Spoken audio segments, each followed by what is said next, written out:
दोस्तों, भारतीय इतिहास की एक महान हस्ती डॉक्टर बी.आर. अम्बेडकर के बारे में ये तो हम सभी लोग जानते होंगे कि वे सामाजिक अन्याय के खिलाफ अपनी अथक लड़ाई के लिए जाने जाते थे। लेकिन दोस्तों, वे श्राद्ध उत्सव सहित विभिन्न हिंदू रीति रिवाजों पर अपने आलोचनात्मक विचारों के लिए भी जाने जाते थे।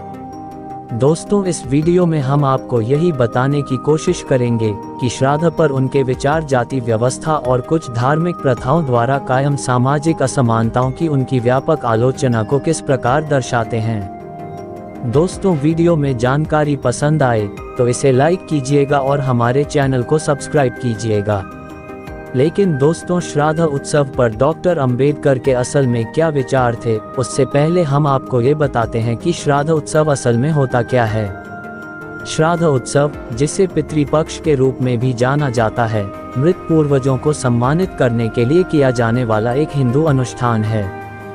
इसमें दिवंगत आत्माओं की शांति और मुक्ति सुनिश्चित करने के लिए विभिन्न समारोह और प्रसाद शामिल होते हैं। परंपरागत रूप से यह अनुष्ठान सबसे बड़े बेटे या परिवार के किसी नामित पुरुष सदस्य द्वारा किया जाता है और ऐसा माना जाता है कि यह मृतक व्यक्ति को मोक्ष यानी मुक्ति प्राप्त करने और परलोक में उनकी भलाई सुनिश्चित करने में मदद करता है।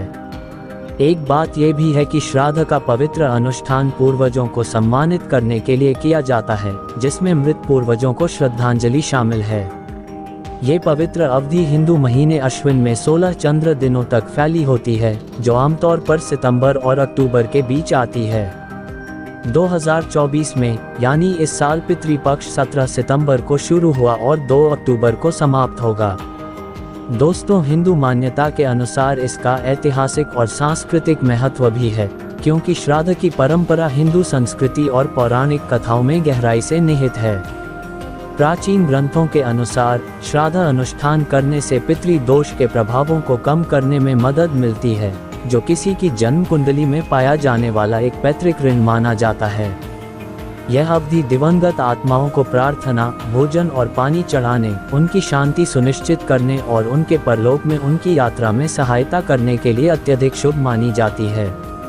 दोस्तों, अनुष्ठान और प्रथाएं की बात की जाए तो पितृपक्ष के दौरान पूर्वजों को सम्मानित करने के लिए विभिन्न अनुष्ठान भी किए जाते हैं, जैसे पिंडदान, जिसमें तिल और जौ के आटे के साथ चावल के गोले चढ़ाए जाते हैं।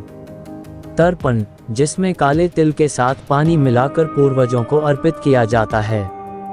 दोस्तों, इसमें एक बात और है कि गरीबों को भोजन कराना और जरूरतमंदों को भोजन कराना बहुत पुण्य का काम माना जाता है।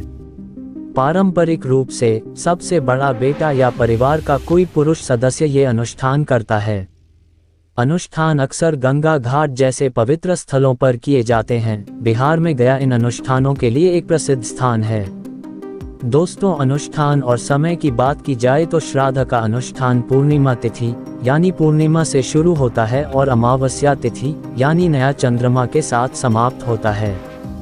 पितृपक्ष का प्रत्येक दिन अलग अलग पूर्वजों को समर्पित होता है, जो सबसे हाल ही में मृतक से शुरू होता है।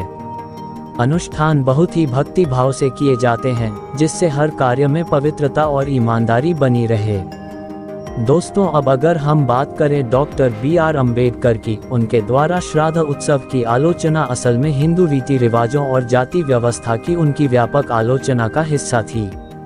उनका मानना था कि श्राद्ध जैसे अनुष्ठान ब्राह्मणों के सामाजिक और आर्थिक प्रभुत्व को बनाए रखते हुए जाति व्यवस्था को मजबूत करते हैं। उन्होंने तर्क दिया कि ये अनुष्ठान निचली जातियों पर उच्च जातियों के वर्चस्व को बनाए रखने के लिए बनाए गए थे, जिससे सामाजिक असमानताएं बनी रहीं। दोस्तों, डॉक्टर अंबेडकर तर्कसंगतता और वैज्ञानिक सोच के प्रबल समर्थक थे। उनका मानना था कि अगर हम जीते जी किसी को खुश कर नहीं सकते, किसी को सम्मान दे नहीं सकते, तो मरने के बाद कैसे सम्मान दे सकते हैं। उन्होंने श्राद्ध उत्सव की आलोचना की क्योंकि यह तर्कसंगत विचारों के बजाय अंधविश्वासों पर आधारित है। उनका मानना था कि इस तरह के अनुष्ठान अधिक दबाव वाले सामाजिक मुद्दों से ध्यान हटाते हैं और आधुनिकता और समानता की ओर सामाजिक प्रगति में बाधा डालते हैं। दोस्तों, डॉक्टर अंबेडकर ने बताया कि श्राद्ध समेत कई हिंदू अनुष्ठानों में अक्सर निम्न जातियों और हाशिए पर पड़े समुदायों को शामिल नहीं किया जाता। ये बहिष्कार उनके लिए एक महत्वपूर्ण चिंता का विषय था, क्योंकि यह जाति व्यवस्था में निहित सामाजिक स्तरीकरण और भेदभाव को कायम रखता था। डॉक्टर अंबेडकर ने तर्क दिया कि श्राद्ध जैसे अनुष्ठान ब्राह्मणवादी वर्चस्व को बनाए रखने का एक साधन थे। इन समारोहों को संपन्न कराने वाले ब्राह्मणों को इन प्रथाओं से आर्थिक और सामाजिक रूप से लाभ हुआ, जिससे समाज में उनकी प्रमुख स्थिति और मजबूत हुई। दोस्तों, बाबा साहेब डॉक्टर अंबेडकर ने इस प्रतिक्रिया के रूप में धर्म परिवर्तन करने का फैसला लिया। आखिरकार डॉक्टर अंबेडकर का हिंदू अनुष्ठानों और जाति व्यवस्था से मोहभंग होने के कारण अंततः उन्हें बौद्ध धर्म अपनाना पड़ा। उन्होंने पाया कि बौद्ध धर्म अधिक समतावादी और तर्कसंगत धर्म है, जो स्वतंत्रता, समानता और बंधुत्व के उनके सिद्धांतों के साथ खड़ा हुआ है।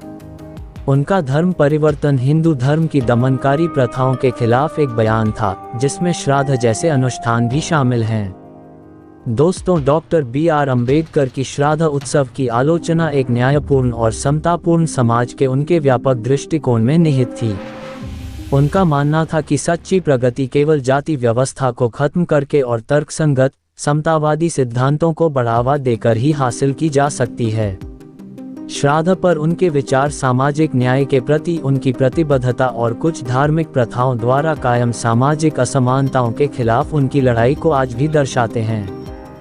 दोस्तों, आप क्या सोचते हैं इस बारे में कमेंट करके जरूर बताइए।